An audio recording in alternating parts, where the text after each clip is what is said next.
इसलिए नहीं करना चाहते हैं कि जैसे ही जनगणना होगी हम सब लोग जाति गणना मांगेंगे। कि सरकार ने जाति की जनगणना करने का निर्णय ले चुकी है। आज एक ऐसे बिल आए हैं कि हम लोग संविधान को ही तोड़ना मरोड़ना फोड़ना चाह रहे हैं। हमारा संविधान किसी भी प्रकार के धर्म के आधार पर आरक्षण की कतई मंजूरी नहीं दे रहा। समाजवादियों से बड़ा महिलाओं का हितैषी इस देश की कोई पार्टी नहीं है।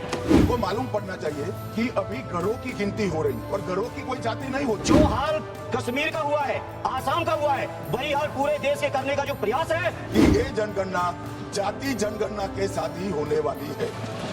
महिला आरक्षण संशोधन बिल पर लोकसभा में पहले दिन की शुरुआत ही बहसबाजी के साथ हो गई। समाजवादी पार्टी और गृह मंत्री के बीच वार पलटवार का सिलसिला खूब चला। देखकर ऐसा लगा कि जवाब देने में कोई किसी से पीछे रहना नहीं चाहता है। अध्यक्ष ओम बिरला ने कार्रवाई शुरू की तो सपा सांसद धर्मेंद्र यादव ने अपनी बात में महिला मुस्लिम आरक्षण की बात कह डाली। ये जो तीनों ही के तीनों बिल आए हैं, संविधान संशोधन बिल, परसीमन बिल, संघराज बिल, तीनों ही बिलों का पुरजोर विरोध करता हूं सभापति जी, और संवैधानिक आधार पर करता हूं। देश के संविधान में हम संसद को पावर इस बात की दी गई है कि संविधान की सुरक्षा करें, सुरक्षा करें, लेकिन सभापति जी आज एक ऐसे बिल आए हैं कि हम लोग संविधान को ही तोड़ना मरोड़ना फोड़ना चाह रहे हैं, और इसका हम समाजवादी पार्टी के लोग पुरजोर विरोध करते हैं। सभापति जी विरोध के आधार हैं। सभापति जी जिस तरह से डिलिमिटेशन को जनगणना से पृथक किया जा रहा है, ये मैं समझता हूं संविधान की भावनाओं के पूरी की तरह से विरोध में है। जिस तरह से महिला बिल के नाम पर महिला बिल की चाशनी, अध्यक्ष जी एक मिनट तो देना पड़ेगा अध्यक्ष जी, नहीं देंगे, दीजिए। ऐसे नहीं महिला बिल की चाशनी के नाम पर जो हाल कश्मीर का हुआ है, आसाम का हुआ है, वही हाल पूरे देश के करने का जो प्रयास है, हम संपूर्ण विपक्ष की ओर से इसका हम पुरजोर विरोध करेंगे। सभापति जी एक आधी बात और, इस बिल के अंदर जब तक पिछड़े वर्ग की महिलाएं, जब तक मुसलमान भाइयों की महिलाएं नहीं शामिल की जाएंगी, हम समाजवादी लोग इसका साथ नहीं देंगे। और एक बात और स्पष्ट करना चाहता हूं, समाजवादियों से बड़ा महिलाओं का हितैषी इस देश की कोई पार्टी नहीं है।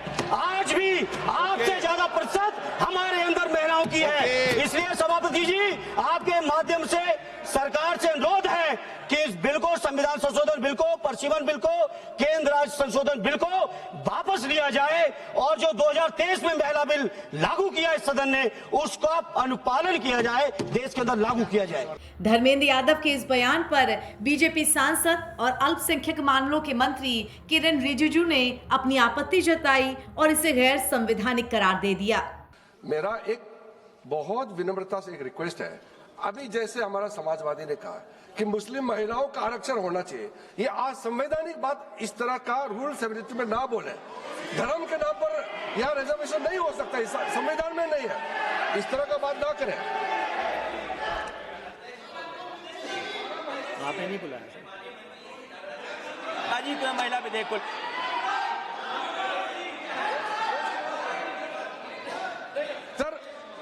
सर पूरा देश का महिलाओं के लिए बात करना चाहिए। आप मुस्लिम महिलाओं का क्यों बात करते हैं? ये राजनीतिक है, ऐसा मत कीजिए। आप पूरा देश का महिलाओं के लिए बात कीजिए।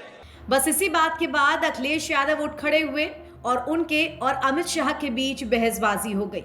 सपा प्रमुख ने आरोप लगा डाला कि सरकार जातिगत जनगणना से बचने के लिए ये सारे काम कर रही है। आपको जल्दीबाजी क्यों है महिला विधेयक? महिला विधेयक के पक्ष में हम, आप जनगणना क्यों नहीं करना चाहते? ये अध्यक्ष महोदय, आप सेंसस ये इसलिए नहीं करना चाहते हैं कि जैसे ही जनगणना होगी हम सब लोग जाति गणना मांगेंगे, जाति गणना होगी तो हम आरक्षण मांगेंगे, इसीलिए आप लोग धोखा देकर के आना चाहते हैं। भारत के लोकतंत्र के इतिहास में आज का दिन ऐतिहासिक है। 16 से 18 अप्रैल तक चलने वाले संसद के विशेष सत्र में मोदी सरकार 3 महत्वपूर्ण विधेयक पेश कर रही है। इन तीनों में सबसे ज्यादा चर्चा महिला आरक्षण से जुड़े बिल को लेकर के है। कानून मंत्री अर्जुन राम मेघवाल के साथ केंद्रीय गृह मंत्री अमित शाह ने लोकसभा में इन बिलों को पेश किया। इन पर 18 घंटे चर्चा के लिए तय किए गए हैं। अखिलेश जी ने कहा जनगणना क्यों नहीं हो रही? मैं पूरे सदन के माध्यम से देश की जनता को बताना चाहता हूं, जनगणना का काम शुरू हो चुका है, जारी। 2, उन्होंने कहा कि हम जाति जनगणना का मांग करेंगे। मान्यवर, मैं आपके माध्यम से सदन को बताना चाहता हूं कि सरकार ने जाति की जनगणना करने का निर्णय ले चुकी है और आप बैठिए बता दो। अरे बैठिए भाई, बैठिए। और जाति के साथ ही ये जनगणना हो रही है। माननीय सदस्य धर्मेंद्र यादव जी कह रहे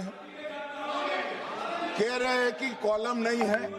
उनको मालूम पड़ना चाहिए कि अभी घरों की गिनती हो रही है और घरों की कोई जाति नहीं होती है। समाजवादी पार्टी का चले तो घरों की भी जाति तय कर ले। मान्यवर, जब व्यक्तियों की जनगणना होगी, नागरिकों की जनगणना होगी, तब उसमें जाति का कॉलम रखा है। ये मेरा विभाग है। मैं सदन को आश्वस्त करना चाहता हूं कि ये जनगणना जाति जनगणना के साथ ही होने वाली है। तीसरी बात, इन्होंने ये जो आपने समझाया कि नियम 72 की जो खिड़की है वो हमें लेजिस्लेटिव कॉम्पिटेंसी पर और कॉन्स्टिट्यूशनल कॉम्पिटेंसी पर बोलने की ही इजाजत देती है। वो खिड़की का उपयोग कर धर्मेंद्र यादव जी ने एकदम गैर संवैधानिक बात करी, मुस्लिम महिलाओं को आरक्षण की। मान्यवर, हमारा संविधान किसी भी प्रकार के धर्म के आधार पर आरक्षण की कतई मंजूरी नहीं देगा। और मैं फिर से संकल्प सरकार का बताता हूं कि धर्म के आधार पर मुस्लिमों को किसी भी प्रकार का आरक्षण गैर संवैधानिक है, इसका सवाल ही पैदा नहीं होता है। एक तरफ सरकार की कोशिश इन 3 दिनों के विशेष सत्र में बिल को पास कराने की होगी, तो दूसरी ओर विपक्ष ने एकजुट होकर बिल का विरोध करने की तैयारी कर ली है।